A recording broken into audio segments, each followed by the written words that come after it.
All right, we're going to talk about convergence tests, huh?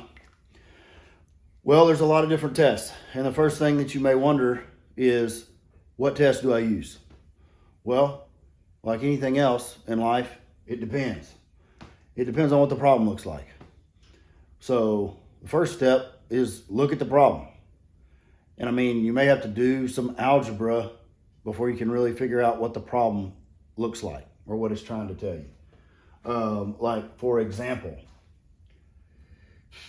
if you have the sum from n equals 0 to infinity, 3n, if you have this, well, you can do some algebra.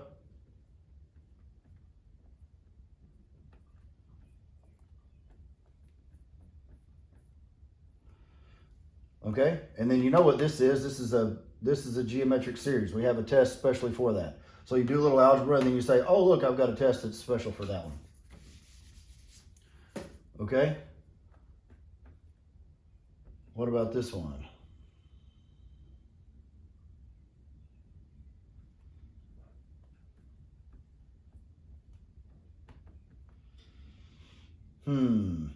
Well, you know that this is, if you just look at this, okay, n equals 0, so that's going to be 0. Cosine 0 is 1.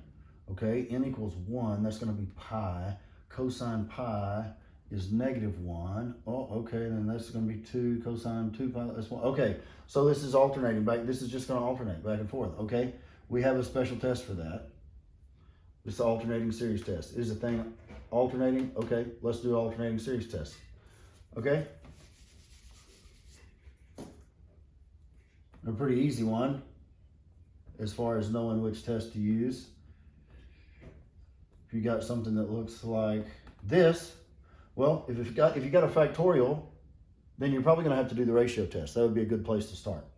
Okay? So it's just a couple of little things that'll tell you right away what you need to do. And then after, if you look it out, you do the algebra, and you don't see that you need to do the alternating series test or that you've got a factorial and need to do a ratio test, then the next thing is do the test for divergence. That's a pretty simple one. You're just taking the limit of the term as n goes to 0. So you're just taking the limit as n goes to infinity of a sub n, okay? And that's just the term. So if this limit does not go to 0, then the thing diverges. Okay, so you can tell that's pretty easy to tell. Okay, so that would be kind of the order of the first part, but then after that it gets kind of tricky. You've got to figure out whether you've got a geometric series, whether you've got a telescoping series, whether you got a p series.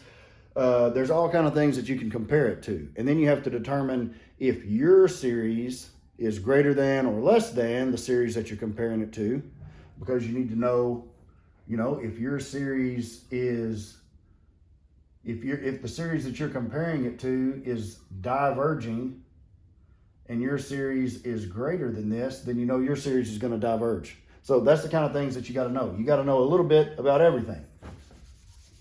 So no simple answer. The last thing on the list I would say would be the integral test. It's the most involved and the most likely to make a mistake. So that's that. Long story short, there's no simple way to know where to start. In my opinion on this didn't change this week during discussion.